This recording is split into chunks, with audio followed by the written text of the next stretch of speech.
Hey guys, so I wanted to get out a video.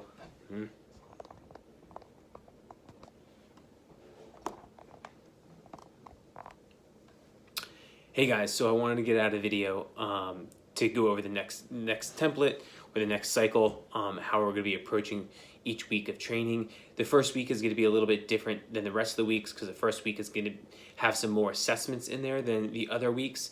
But I'm going to go over the general outline of the next 8 weeks, what each day is going to be looking like, and what we can kind of expect.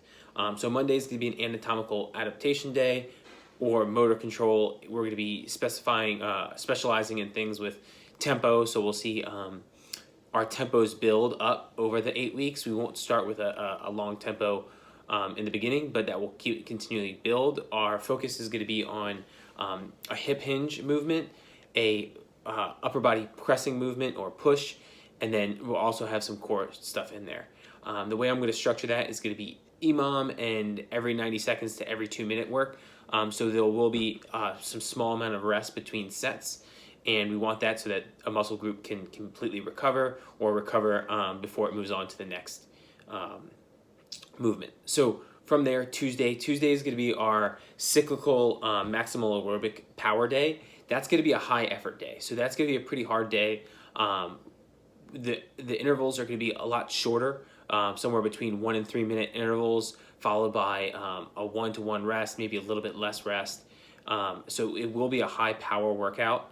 It will leave you a little bit fatigued. So Tuesdays will be pretty hard. That's going to be also our running day for the next 8 weeks to help build in a progression and have something tangible that we're working on that we can test once this quarantine or lockdown's over and know how that we're doing. So Wednesday we're going to move into mixed modal. So what mixed modal means is it's just it's kind of like CrossFit. So there's going to be multiple different movement patterns that are going to be involved in those workouts, and that's going to be a maximal aerobic power, but it's going to be a sustained effort. So that could be a 20, 30, 40, 45 minute AMRAP or workout, but what it's going to be is it's going to be at a sustained effort, not going all out for 45 minutes. We want to be able to keep a sustained effort, holding a certain pace throughout the entire workout. That's going to go very well with building your aerobic capacity. Thursday, anatomical adaptation. Again, same concept as Monday, motor control, tempo work, but we're going to be biased towards the knee flexion. So like a squat or a lunge or a split squat, step up, all of those types of movements. We're still going to stick with the unilateral patterns, and then an upper body pull. These are going to be the hardest to add in while we're home, but we're going to add in some holds and isometrics to make sure that we're training our upper back, and so that we're not doing all pressing movements while we're home, so that we're keeping some good posture and balance in our upper body. We'll also add in some core movements those days. Friday, that's going to be a very traditional CrossFit type day. It's going to be a high effort day as well. It's going to be our other high effort day of the week. And it'll be a little bit tougher of a training day. So that could be variant between, a 10-minute AMRAP, 3 rounds for time, a very traditional CrossFit type workout. We'll keep it in the relatively similar time domains. It's not going to be anything too long because we're already doing that week. Somewhere between 8 and 15 minutes, but it'll be a burner. And then Saturday, it's mixed modality aerobic power. That's going to be at a moderate effort. So some longer interval pieces.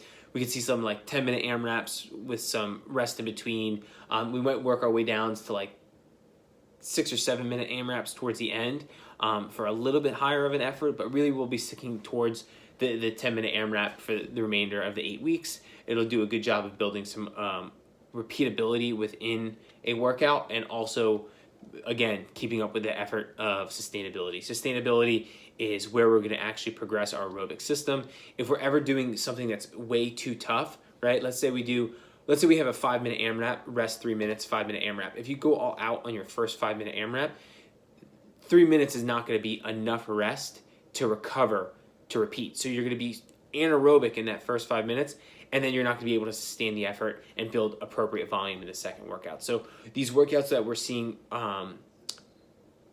repeating with only a couple minutes of rest in between, the whole premise is to sustain the effort of the first interval so that we're building aerobic capacity. If I want to build anaerobic capacity, it will be like 1 set for time.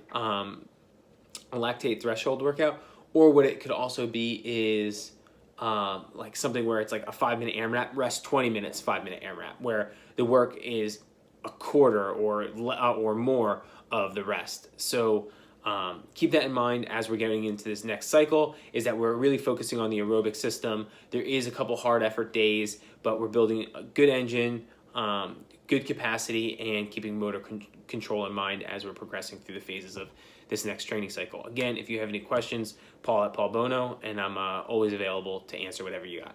Thanks.